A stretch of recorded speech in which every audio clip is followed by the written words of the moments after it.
প্রায় ৫০ বছর পর যুক্তরাষ্ট্রের নতুন তেল শোধনাগার নির্মাণের ঘোষণা দিয়ে চমক দিয়েছেন মার্কিন প্রেসিডেন্ট ডোনাল্ড ট্রাম্প। তার মতে এই বিশাল প্রকল্প আমেরিকার জ্বালানি নিরাপত্তা আরও শক্তিশালী করবে এবং বিশ্ববাজারে তেল সরবরাহে স্থিতিশীলতা আনবে।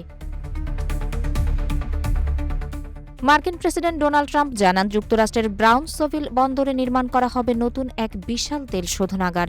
প্রায় ৫ দশক পর আমেরিকায় এমন একটি প্রকল্প বাস্তবায়িত হতে চলেছে। এতে বিনিয়োগ করছে ভারতের শিল্প প্রতিষ্ঠান রিলায়েন্স ইন্ডাস্ট্রিজ, যার কর্ণধার ধনকুবের মুকেশ আম্বানি। প্রায় $৩০,০০০ কোটি এই চুক্তিকে ট্রাম্প ঐতিহাসিক বিনিয়োগ বলে উল্লেখ করেছেন। ট্রাম্পের মতে নতুন এই শোধনাগার শুধু প্রযুক্তিতেই নয়, পরিবেশ রক্ষাতেও হবে বিশ্বমানের। এতে যুক্তরাষ্ট্রের জ্বালানি উৎপাদন উল্লেখযোগ্যভাবে বাড়বে এবং বিপুল কর্মসংস্থানের সুযোগ সৃষ্টি হবে। তবে বিনিয়োগের ক্ষেত্রে আমেরিকান ফার্স্ট নীতি মেনে চলা হবে। মধ্যপ্রাচ্যে চলমান যুদ্ধ পরিস্থিতির প্রভাব ইতোমধ্যেই পড়তে শুরু করেছে বিশ্ব জ্বালানি বাজারে। বিশেষ করে হরমুজ প্রণালীকে ঘিরে বাড়তে থাকা উত্তেজনায় তেল পরিবহন মারাত্মক ঝুঁকির মুখে পড়েছে। গুরুত্বপূর্ণ এই জলপথে বহু তেলবাহী জাহাজ আটকে থাকায় বিশ্বজুড়ে জ্বালানি সংকটের আশঙ্কা ক্রমেই বাড়ছে।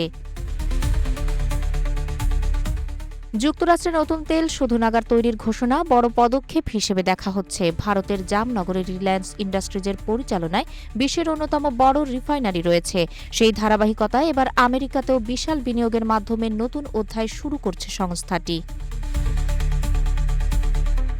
তাহেরা আক্তার, রূপালী বাংলাদেশ।